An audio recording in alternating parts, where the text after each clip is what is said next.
the further liberalization to take place. How am I going to ensure it, you will ask? How are you going to ensure it? You'll be out in a few years' time, if not next year. Then what happens? Does it go back?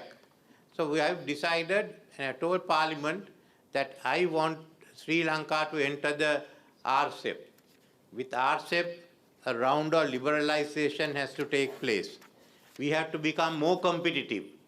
And then I said we will also agree at that time that within a given time frame, a medium-term time frame, we will enter the become a member of the Trans-Pacific Partnership. So that is there, the comprehensive and the progressive Trans-Pacific Partnership. So that's the second one. So with that, I think we've set two benchmarks as far as liberalizing the economy is concerned. When that is passed into law, then we have to gradually make the economy more competitive and to stronger. This is what I want to do. We are a small island in the middle of the Indian Ocean. Then we haven't got the large markets, but we are areas in which we can specialize and we can aim at the larger market. We all think India is the biggest market. India is a big market that Sri Lanka has to enter, but the biggest market for us is going to be the RCEP. That is the largest market. So we are looking at a four-market policy. That is, we have the Indian market, we have the RCEP, we have the comprehensive, progressive and the Trans-Pacific Partnership, and we already have an agreement with the European Union. We will further deepen it. It's under this system that we work. Sri Lanka's strength, I think, is we have to think anew. See what are the low-hanging fruits. First is agricultural modernization. Sri Lanka's agriculture has not undergone any modernization for the last 20 to 25 years. For instance, when I was Prime Minister in 2001, Sri Lanka became self-sufficient in rice. At that time, we had 3.5 metric tons a hectare. In the given 20 years, it has only gone up to 4 metric tons. But in some of the plots that we have gone up to 11 metric tons a hectare.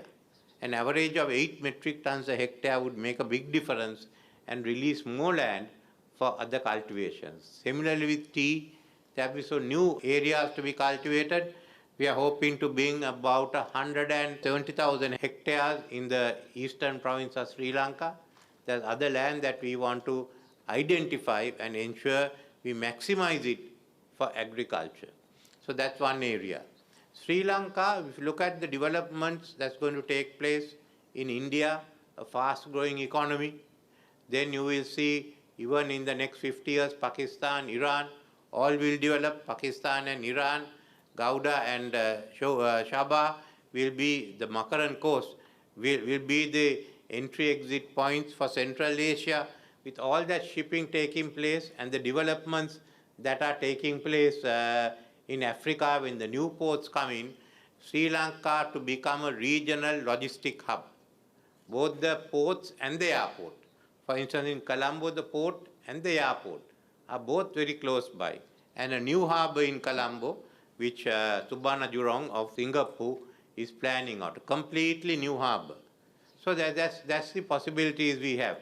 We are looking at leapfrogging in manufacturing other areas by going directly into what we call the Industry 4 technologies. Look at how it can be applied in manufacturing, in services. We want is the digital transformation of the economy as fast as possible. I had a discussion today with your minister in charge of how Japan and Sri Lanka will work together. Both of us have been backward in it, but we can catch up on it. A completely new higher education system in which private sector will play a leading role to train the people needed for Sri Lanka and for abroad. So we feel that there is a lot here. Tourism, yes, we have about 2.5 million that we have to catch up. We had about a little over 2.5 million in 2019, plan to go up to 5 million on the first step, but of that 2 million have to be tourists who are willing to spend $500 or more a day. So we are going to upmarket tourism, for which there are a large number of proposals which we will make it available for people who are interested in different types. Is climate change is being accelerated, the climate change proposals, implementation.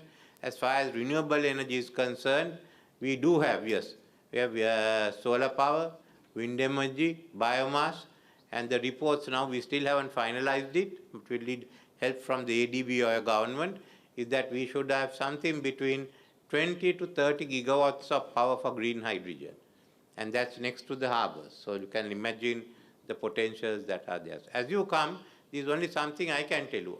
I am not a businessman, I am a politician. You all are businessmen. You will find other opportunities there. In fact, I asked Prime Minister Kishida, now that Bangladesh and Bangalore are all coming to the northern era, why don't we also live the southern part of the Indian subcontinent? Tamil Nadu is the most vibrant state there, with Andhra Pradesh on one side, Telangana, Karnataka, and Sri Lanka.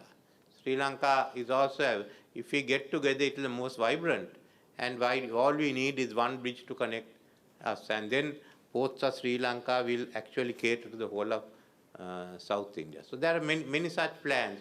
We have to join the world and go ahead.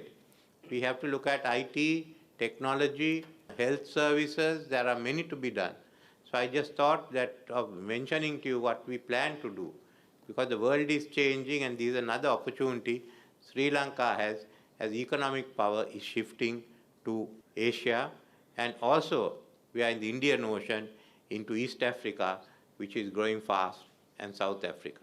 So those are the opportunities that are available, and with what that we've got to grasp. And I wanted to explain this to you and answer any questions that you have to raise. Thank you.